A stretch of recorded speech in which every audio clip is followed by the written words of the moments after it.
বাঁশখালীতে হত্যা করা হচ্ছে একের পর এক বন্য হাতি। উপজেলার অভয়ারণ্য যেন হাতির মৃত্যুপুরীতে পরিণত হয়েছে। ১ মাসের ব্যবধানে বাঁশখালীতে আরও একটি পরিকল্পিত হত্যাকাণ্ডের শিকার হয়েছেন এশিয়ান প্রজাতির একটি মাদি বন্য হাতি। খাবারের সন্ধানে লোকালয়ে আসা হাতিটিকে বৈদ্যুতিক শক দিয়ে পরিকল্পিতভাবে হত্যার পর হাতিটিকে পলিথিন মুড়িয়ে মাটি চাপা দেয় হত্যাকারীরা।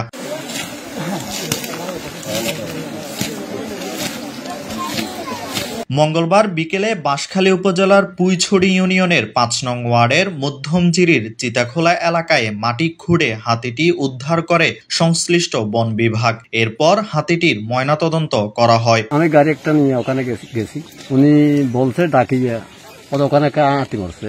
হয়তো না, আমি তো দেখিনি, আমি জানিও না, শুনিও না।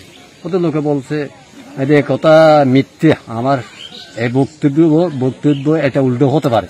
তখন বিরোধীরা বলতেন আমি নিশ্চিত, আপনি নিশ্চিত, আমি 10 বছরের ভিতরে যদি এটা প্রমাণ করতে পারেন আমার জন্য 10টা কেস করবা, এই কথা বলে আমি চলে গেছি।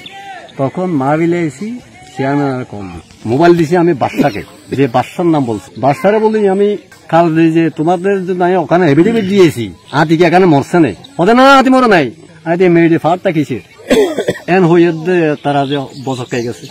তুমি কোথায়? হাইতে আমি তো বাড়িতে আসি। তখন সহ পরিবার এসে আমার ঠেঙে পায়ে ধরছে, আমাদের বাঁচাবো। হাইতে আমি কি করে বাঁচাবো? বাঁচালে ডিফার মেনে বাঁচাবে, আমার দ্বারা সম্ভব হবে না। তোমরা ডিফার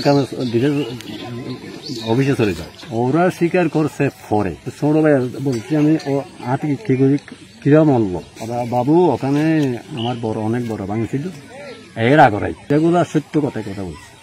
স্থানীয়রা জানান, চারিদিকে গন্ধ ছড়িয়ে পড়লে গন্ধের উৎস খুঁজতে গিয়ে উপরে গাছ দিয়ে ঢেকে রাখা একটা মাটির স্তূপ দেখতে পাওয়া যায়। এরপর বন বিভাগকে খবর দিলে বন বিভাগের লোকজন এসে হাতিটি দেখে যায়। এরপর হাতিটির দেহাবশেষ উদ্ধার করা হয়। ধারণা করা হচ্ছে হাতিটি 5 থেকে 6 দিন আগে হত্যা করে মাটি চাপা দেওয়া হয়েছে।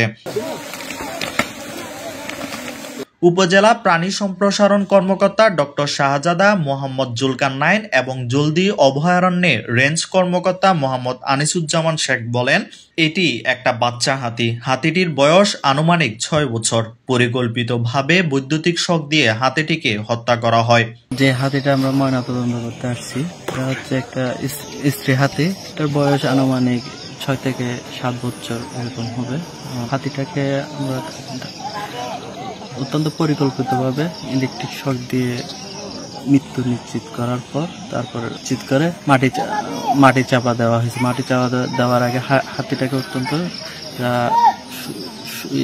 সুচারুভাবে পলি মোড়ায়, যাতে গন্ধটা বাইরে না আসে মতো, এরকম অত্যন্ত দক্ষতার সহিত এরা কার্যটা সম্পাদন করছে। 4-5 দিন আগে হাতিটা মারা গেছে। মাটি চাপা দেওয়া হয়েছে। তো আমরা তৎক্ষণাৎ আমাদের বিক্রমকর্তা 2 জনকে পাঠিয়েছি এবং অনুসন্ধান করে আমরা এটা জানতে পারছি যে হাতিটাকে হত্যা করা হয়েছে এবং আমরা ইতিমধ্যে সম্ভাব্য আসামিদের তালিকা পেয়েছি। আমরা এটার কঠোর আইনগত ব্যবস্থা নেব। মানুষের ফসল নষ্ট হলে আমরা সবাইকে বলছি যে আমরা সরকার ক্ষতিপূরণ দেয়।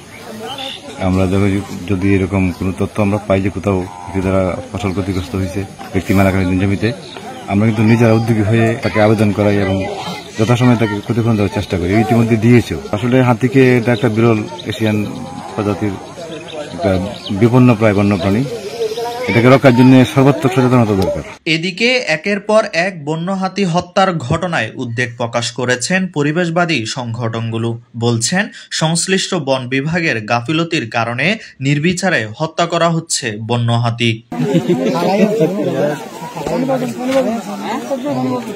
Desk report, Chattogram news.